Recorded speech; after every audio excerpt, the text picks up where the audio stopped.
దేవునికి స్తోత్రం. మీ అందరికీ నా వందనాలు. దైవజనులైన మా మామయ్య గారు వచ్చి వర్తమానం అందిస్తారు. విని ఆత్మీయ మేలులు పొందిరి. అంతకంటే ముందుగా ఒక పాట విందామా?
కృపా నాకు చాలును, నీ కృప లేనిదే బ్రతుకలేను, నీ కృప లేనిదే బ్రతుకలేను. నీ కృపా, నీ కృపా, నీ కృపా, నీ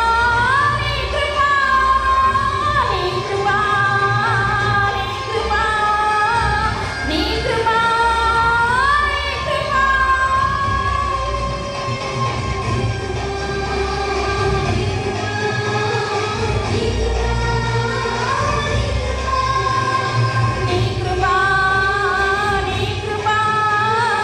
నీ కృపా, నీ కృపా, నీ కృపా, నాకు చాలును, నీ కృప లేనిదే బ్రతుకలేను, నీ కృప లేనిదే బ్రతుకలేను.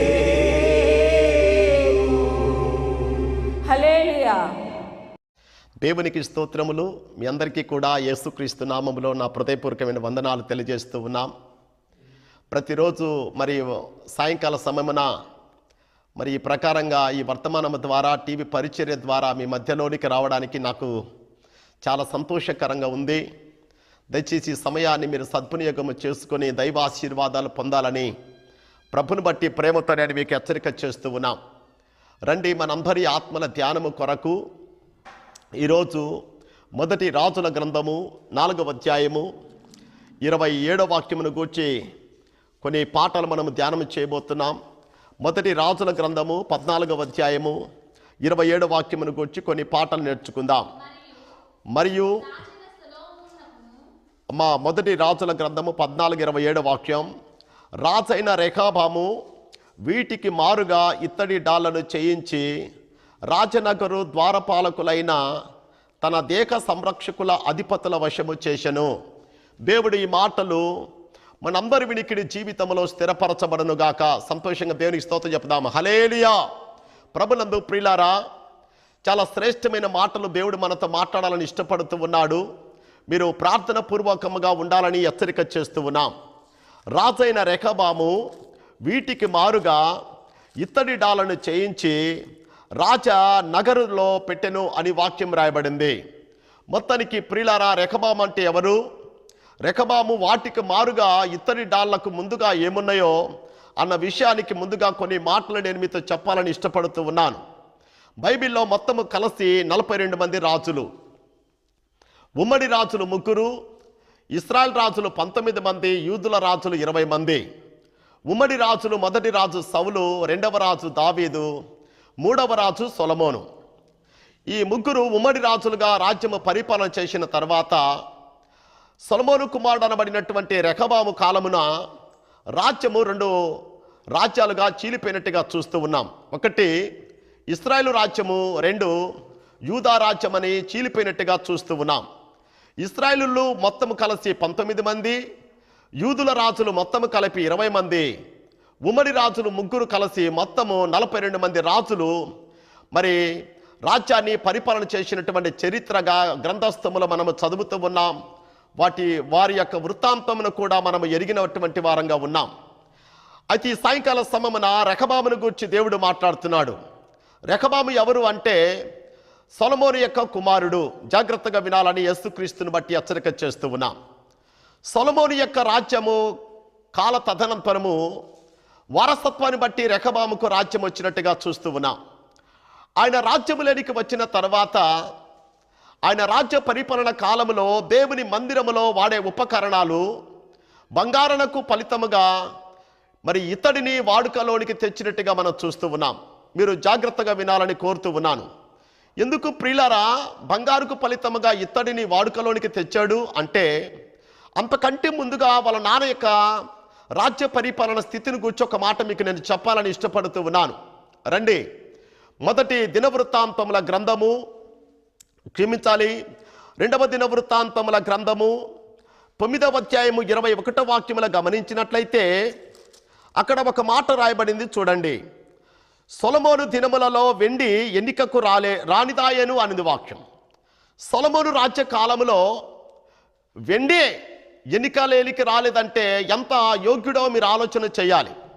అంటే సొలొమోను యొక్క రాజ్య పరిపాలన కాలంలో బంగారే ఎన్నికలోనికి వచ్చింది అంటే వెండి రాలేదు, ఇత్తడి రాలేదనింది వాక్యం. మీరు జాగ్రత్తగా వినండి, యేసుని బట్టి హెచ్చరిక చేస్తున్నాను. ఆయన కాల తదనంతరము తన కొడుకు రెహబాము రాజ్యంలోనికి వచ్చిన తర్వాత బంగారుకు ఫలితముగా వెండి లేదు, వెండికి ఫలితముగా ఇత్తడిని ఆయన వాడినట్లుగా చూస్తూ ఉన్నాం. ఈ మాట కొంచెము బాధకరముగా మరి నేను తలస్తూ ఉన్నానని యేసుని బట్టి హెచ్చరిక చేస్తున్నాం.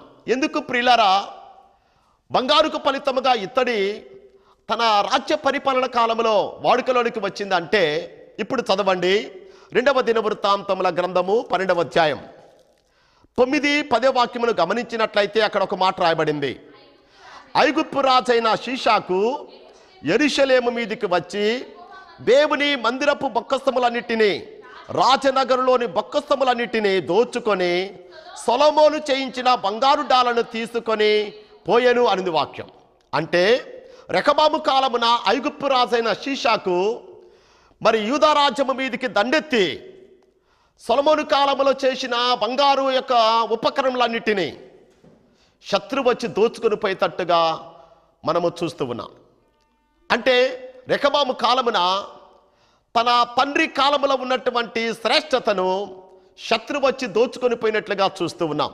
అందుకే బంగారు కనపడలేదు, వెండి కనపడలేదు, ఇత్తడి కనపస్తున్నట్టుగా చూస్తూ ఉన్నాం. ఈరోజు దేవుడు నిన్ను ప్రేమించి నీకు ఇచ్చిన శ్రేష్టమైనటువంటి ఘనత బంగారము. గమనించండి ఈ మాట. యేసు ప్రభు పుట్టిన తర్వాత నజరేతులో మరి జ్ఞానులు ఆరాధన చేయడానికి వచ్చినప్పుడు యేసు ప్రభు దగ్గరకు వచ్చి మొదటగా వారి పెట్టెలు విప్పి బంగారమును వారికి కానుకగా అర్పణ చేసినట్టుగా ఉంది వాక్యం. బంగారము దేనికి సాదృశ్యము అంటే పరిశుద్ధతకు, అధికారానికి సాదృశ్యముగా ఉన్నదని చెప్తూ ఉన్నాను. దేవుడు మనల్ని ప్రేమించి అధికారమైన జీవితాన్ని, పరిశుద్ధమైన జీవితము అనబడిన బంగారాన్ని దేవుడు మనకు బహుమానంగా ఇస్తే శత్రువు అనబడిన అపవాది వచ్చి మన జీవితాన్ని ముట్టడి వేసి దేవుడిచ్చిన అధికారాన్ని, దేవుడిచ్చిన పరిశుద్ధతను శత్రువు వచ్చి దోచుకుని పోయినాడు. కనుకనే మన జీవితాల్లో అధికారము కనపట్టలేదు, పరిశుద్ధత కనపట్టలేదు, ఇత్తడి కనపస్తున్నట్టుగా చూస్తూ ఉన్నాం. రెహబాము కాలములో శత్రు దేశమైన ఐగుప్తు రాజు షీషాకు దండెత్తి తన పట్టణాన్ని ముట్టడి వేసి దోచుకొని పోయినట్లుగా ఈరోజు విశ్వాసులకు, పరిశుద్ధులకు, నీతిమంతులకు యేసు ప్రభు ఇచ్చినటువంటి అధికారము, యేసు ప్రభు ఇచ్చినటువంటి పరిశుద్ధత ఎంత భూతతం పెట్టి వెతికినా కనపడలేనటువంటి దౌర్భాగ్యం. దీనికి కారణం శత్రువు వచ్చి వారిని ముట్టడి వేసి దేవుడు వారికి ఇచ్చిన శ్రేష్టతను దోచుకొని పోబడినట్లుగా చూస్తూ ఉన్నాం. దైవ జనాంగమా, ఈ వర్తమానము వింటున్న నా ప్రియ సహోదరి సహోదరులారా, దేవుడు నీకు ఇచ్చిన దాన్ని నువ్వు కాపాడుకుంటున్నావా? దేవుడు నీకు ఇచ్చిన దాన్ని పోగొట్టుకుంటున్నావా? దయచేసి 1 కొరింథీ 10:33 వాక్య ప్రకారం, 31 వాక్య ప్రకారం, అయితే మనలను మనమే విమర్శించుకున్న ఎడల తీర్పు పొందకపోదుమా అనింది వాక్యం. నీ జీవితంలో ఇది ఒక బలమైనటువంటి సెల్ఫ్ జడ్జిమెంట్. నిన్ను నువ్వు విమర్శించుకునేటువంటి సమయమని క్రీస్తుని బట్టి నేను మిమ్మల్ని ప్రేరేపిస్తూ ఉన్నా. ఏ యోగ్యత లేని మన జీవితాలను దేవుడు ప్రేమించి ఒక శ్రేష్టమైనటువంటి ఆధిపత్యం, ఒక పరమైనటువంటి అధికారం, ఒక పరమైనటువంటి పరిశుద్ధమైన జీవితాన్ని దేవుడు మనల్ని ప్రేమించి మనకి ఇచ్చినప్పుడు ఆ పరిశుద్ధతను చూచి, ఆ అధికారాన్ని చూచిన దుష్టుడు మనల్ని ముట్టడి వేసి దోచుకోపోవడం ఎంత బాధకరమో మీరు ఆలోచించాలని ప్రభుని బట్టి నేను మీకు హెచ్చరిక చేస్తూ ఉన్నా. జాగ్రత్తగా వినండి. రెహబాము తన తండ్రి కాలంలో ఉన్న బంగారు కనపడలేదు, తన తండ్రి కాలంలో ఎన్నికకు రానటువంటి వెండి కనపడలేదు. మరి ఏమి కనపడిందంటండి? ఇత్తడే కనపడుతున్నట్లుగా చూస్తూ ఉన్నాం. ఇత్తడి దేనికి పోల్చాడు? ఇత్తడి 3 రకాలకు పోల్చాడు. నేను ఒక విషయం ఇప్పుడు మీకు చెప్పాలని ఇష్టపడుతూ ఉన్నాను. రండి, యోబు గ్రంథంలోనికి రండి. 41వ అధ్యాయము, యోబు గ్రంథం 41వ అధ్యాయము ఒక మాట చూడండి. యోబు గ్రంథము 41వ అధ్యాయము క్రీస్తుని బట్టి హెచ్చరిక చేస్తూ ఉన్నాను. 27వ వాక్యము చదవండమ్మా.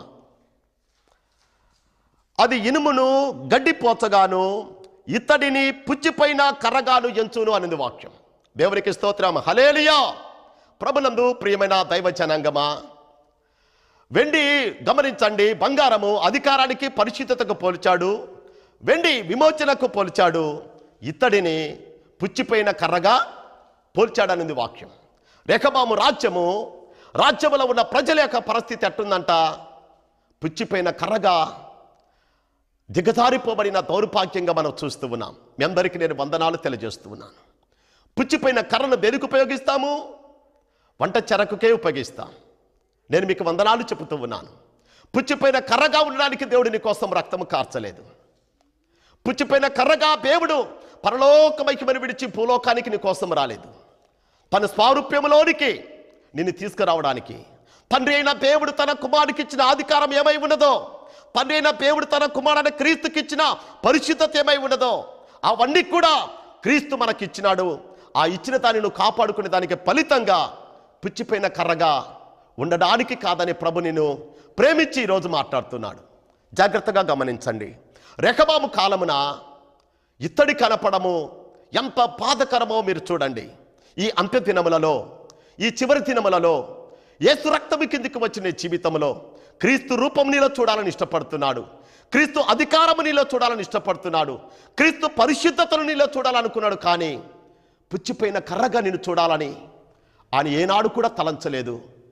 ఈ మధ్య సాయంకాల సమయమున క్రీస్తు ఎదుట నువ్వు నిలబడ్డప్పుడు పుచ్చిపోయిన కర్రగా నిన్ను చూసినట్లయితే ఆయన నీ కోసం కార్చిన రక్తము వ్యర్థమైపోయిందేమో అన్నట్లుగా ఆయన ఎంత ఏడుస్తున్నాడో దేవుడు నిన్ను ప్రేమించి ఈరోజు మాట్లాడుతున్న మాట.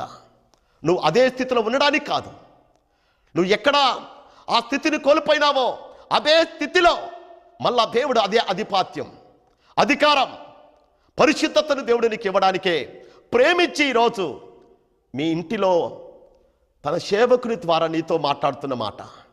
జాగ్రత్తగా వినండి. క్రీస్తుని బట్టి నేను మీకు హెచ్చరిక చేస్తూ ఉన్నా.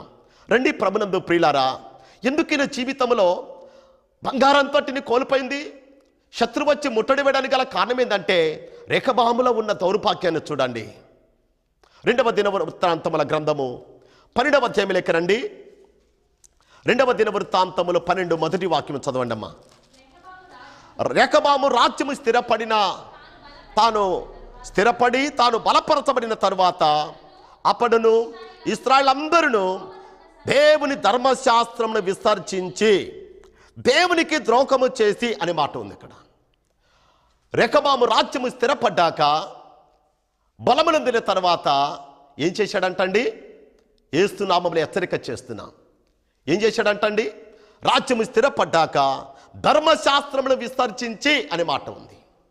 ఈరోజు చాలామంది జీవితాల్లో దేవుడిని అత్యున్నతమైన కృపను తీసుకొని అత్యున్నతమైన కృప కిందికి వచ్చి స్థిరపడ్డాక, బలపరచబడ్డాక, ఆశీర్వదింపబడ్డాక వాళ్ళు ఏం చేస్తున్నారు చెప్పండి? ధర్మశాస్త్రం అంటే దేవుడే. ఆది యందు వాక్యం ఉండెను, వాక్యము దేవుని యొద్ద ఉండెను, వాక్యమే దేవుడై ఉండెను. అంటే వారు దేవుని విసర్జించి లోకాన్ని కోరుకున్నారు. దేవుని వదలుకొని లోకాన్ని ఇష్టపడ్డారు.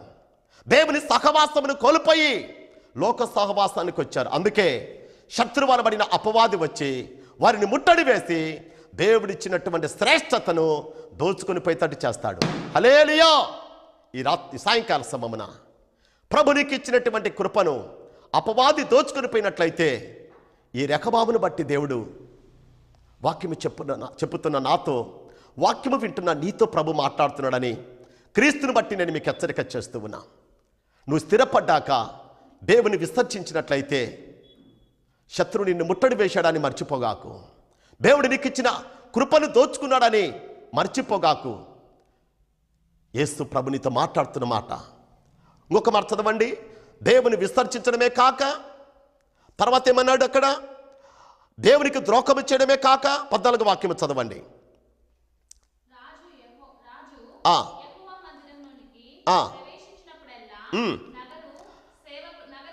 బాగా వినండి మాట. అతడు తన మనస్సు యెహోవాను వెదుకుట యందు నిలుపుకొనక చెడు క్రియలు చేసెను అనేది వాక్యం.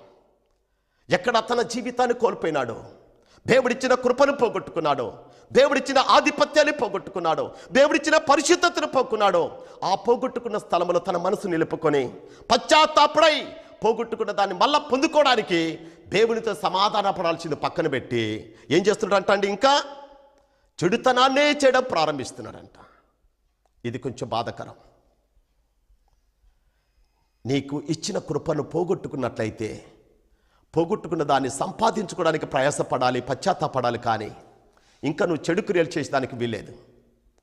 99 గొర్రెలు విడిచిపెట్టి ఆ తప్పిపోయిన గొర్రెను వెతికినట్లుగా ఆ 9 నాణాలతో పాటు ఒక నాణెము పోయింది కదా, ఆ పోగొట్టుకున్న దాన్ని వెతికినట్లుగా ఆ తప్పిపోయిన కుమారుడు ఏదైతే పోగొట్టుకున్న మళ్ళీ దాన్ని పొందుకున్నట్లుగా పోగొట్టుకున్న దాన్ని మళ్ళీ పొందుకోవడానికి ప్రభు దగ్గరకు వచ్చి పశ్చాత్తాపడాల్సింది పోయి రెహబాం ఏం చేస్తున్నాడంట, ఇంకను దేవునికి ద్రోహం చేయడమే కాక చెడు కార్యములు చేయడమే కాక ఇంకేం చేస్తున్నాడంట అండి, దేవుని విసర్జించడమే కాక ఇంకా చెడు పనులు చేస్తూ ఉన్నాడని వాక్యం. దేవునికి స్తోత్రం. ఈ సాయంకాల సమమున దేవుడిని ప్రేమించిన కృపను ఎక్కడ నువ్వు పోగొట్టుకున్నావో మళ్ళీ అక్కడ సంపాదించుకొని దాన్ని పెంపొందించుకోవాలని దేవుడు ప్రేమించి ఇష్టపడుతున్నాడు. ఒక మాట చదవాలి. ఇప్పుడు క్రీస్తుని బట్టి హెచ్చరిక చేస్తున్నాం. మత్తయి సువార్త 13వ అధ్యాయం 8వ వాక్యం చదవండి. మత్తయి సువార్త 13:8 వాక్యం చూడండి.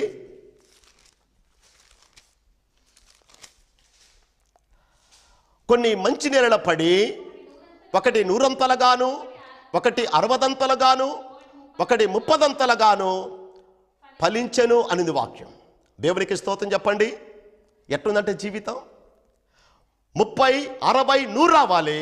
కానీ ఎట్టొచ్చిందంటే ఇది 100 నుండి 60కి దిగాడు, 60 నుండి ఎక్కడికి వచ్చాడు, 30కి దిగాడు. ఈరోజు నీ ఆధ్యాత్మికమైన జీవితం 30 నుంచి 60కి రావాలి, 60 నుంచి 100కు రావాలి. కానీ రెహబాము జీవితం ఎట్టుందంటే వాళ్ళ నాన్న కాలంలో వెండి లెక్కకు రాలేదు అన్నప్పుడు, వాళ్ళ నాన్న కాలంలో బంగారే ఎన్నికకుందంటే వాళ్ళ నాన్నకు మించిన ఆధిపత్యములు ఉండాల్సింది పోయి 100 నుంచి 60కి వచ్చాడు, 60 నుంచి ఎక్కడికి వచ్చాడంటండి, 30కి వచ్చినట్టుగా ఉంది వాక్యం. నేను మీకు వందనాలు చెప్తూ ఉన్నాను. పుచ్చిపోయిన కర్రగా దిగజారిపోబడిన జీవితంలో ఉన్నాడు. కానీ ప్రభు ఏమన్నాడు చెప్పండి. మార్కు సువార్త లెక్కరండి 4వ అధ్యాయం 20వ వచనంలో ఒక మాట ఉంది. మార్కు సువార్త 4:20లో ఒక మాట ఉంది చూడండి. మంచి నేలడు విత్తబడిన వారు ఎవరనగా వాక్యము విని దాన్ని అంగీకరించి 30 60 100 దేవునికి స్తోత్రం. దినములు, నెలలు, సంవత్సరములు జరిగే కొలది దేవుడు నీకు ఇచ్చిన కృప 30గా 60గా 100 వృద్ధిపరుచుకోమని అంటే వీరి జీవితాలు 100 నుండి 60కి వచ్చారు, 60 నుండి 30కి వచ్చారు. ఎంత దిగజారిపోబడిన జీవితము. యేసుని బట్టి నేను మీకు హెచ్చరిక చేస్తున్నా. చాలామంది అనుకున్నారు 100 దీవెనంటే వెండి, బంగారము, కాళ్ళు, భవనాలు అనుకుంటున్నారు. కాదు ప్రియులారా, అవి చాలా నీకు అవసరం. ఎప్పుడు దేవుడు ఇవాళ ఇస్తాడు. అంతకంటే ముందుగా నీ ఆధ్యాత్మికమైన జీవితాన్ని గురించి మాట్లాడుతున్నాడు. 30 నుండి 60కి రావాలి, 60 నుండి 100కి రావాలి అని ప్రభు చెప్తున్నాడు. కానీ రెహబాం 100 స్థానంలో నుండి 60కి వచ్చాడు, 60 నుండి ఎక్కడికి వచ్చాడంటండి, 30లోనికి వచ్చినట్టుగా చూస్తూ ఉన్నాం. దేవునికి స్తోత్రం చెప్పండి. హల్లెలూయా. మళ్ళా నిన్ను 100లో చూడాలనుకుంటే ప్రభు నిన్ను ప్రేమించి ఇష్టపడి మాట్లాడుతున్న మాట. యెషయా గ్రంథం 60వ అధ్యాయం 17వ వాక్యము చూడండి. యెషయా గ్రంథం 60:13 వాక్యములో 17వ వాక్యములో చూడండి ఒక మాట. నేను ఇత్తడికి ప్రతిగా బంగారమును తెచ్చుచున్నాను, ఇనుముకు ప్రతిగా వెండిని, కర్రకు ప్రతిగా మళ్ళా ఇత్తడిని ఇస్తానన్నాడు. దేవునికి స్తోత్రం. చూశావా, కర్రకు ప్రతిగా ఇత్తడిని ఇస్తాను. మళ్ళీ ఏమన్నాడండి, వెండి, ఇనుముకు ప్రతిగా వెండిని ఇస్తానన్నాడు, ఇత్తడికి బదులుగా బంగారం ఇస్తాన్నాడు. ఎప్పుడు సాధ్యం అది? నువ్వు మళ్ళా మారు మనసు పొందినట్లయితే. ఏ స్థితిలో దేవుడిచ్చిన కృపను పోగొట్టుకున్నావో అదే స్థితిలో, అదే స్థలములో నువ్వు పశ్చాత్తాపడై దేవునితో సమాధాన పడినట్లయితే, ఎక్కడ ధర్మశాస్త్రం విడిచావో, ఎక్కడ దేవునికి ద్రోహము చేశావో, ఎక్కడ దేవునికి చెడు క్రియలు చేశావో అదే స్థలములో నువ్వు పశ్చాత్తాపడితే నువ్వు మారు మనసు పొందితే, నువ్వు దేవునితో సమాధాన పడితే, యేసు ప్రభు అంటాడు, నా దగ్గరకు వచ్చి వారిని ఎంత మాత్రమును కూడా త్రోసివేయనన్నాడు. ఆ తప్పిపోయిన కొడుకు తాను పశ్చాత్తాపుడై తండ్రి దగ్గరికి రావడానికి తీర్మానం చేసుకుని నడుచుకుంటూ వస్తున్నప్పుడు తండ్రి కనుచూపు మేర అతన్ని చూచి గుర్తుపట్టి పరిగెత్తుకుంటా పోయి అతని మెడ మీద పడి ముద్దు పెట్టుకొని తన ఇంటిలోనికి పిలిచి తన వస్త్రాలు మార్చాడు. తన పాదములకు చెప్పులు లేవు, చెప్పులు తొడిగాడు. తన చేతి వ్రేలుకు ఉంగరము లేదు, ఉంగరమును తొడిగాడు. తన ఇంటిలో సంతోషాన్నిచ్చే ఆహ్లాదకరమైనటువంటి ఆనందానికి సంతోషించే పాటలతో కూడిన వాతావరణాన్ని దేవుడు మళ్ళా ఇవ్వలేదా? ఇచ్చాడు. ఎప్పుడు సాధ్యం అది? అతడు బుద్ధి వచ్చినప్పుడు అనింది వాక్యం. రేఖబామ జీవితంలో ఎక్కడైతే కోల్పోయినాడో మన అదే స్థలములో అతనికి బుద్ధి రాలేదు, మారు మనసు పొందలేదు. అందుకే అతని బ్రతుకంతా కూడా పుచ్చిపోయిన కరగానే జీవించినట్టుగా చూస్తూ ఉన్నా. అయితే దేవుడు ఈరోజు నిన్ను అట్లా చూడడానికి ఇష్టపట్టలేదు. అందుకే ఈ నీ సేవకుని ద్వారా నేను ఇష్టపడి ఆయనతో మాట్లాడుతున్నాడు. నేను మొదటి స్థితిగా చూడాలని, మొదట ఉన్న అధికారిగా నిన్ను చూడాలని, మొదటగా ఉన్న పరిశుద్ధుడిగా నిన్ను చూడాలని, మొదటిగా ఉన్న దేవుని కుమారుడిగా నిన్ను చూడడానికే ఆయన ఇష్టపడి ఈరోజు ఈ మాట నీతో మాట్లాడుతున్నాడు. ఈ మాటలు విన్న నీ జీవితం ఒక బలమైన తీర్మానం చేసుకొని ప్రభుతో సమాధానపడి ఆ మొదటి స్థితిని కలిగి ఉండాలని హెచ్చరిక చేస్తూ ఈ మాటలు ఇంతతో ముగిస్తున్నాను. మీ అందరికీ వందనాలు. చిన్న ప్రార్థన చేసుకుందాం. పరిశుద్ధుడా, ప్రేమ కలిగిన తండ్రి, కృప కలిగిన దేవా, మీకు స్తోత్రములు నాయన.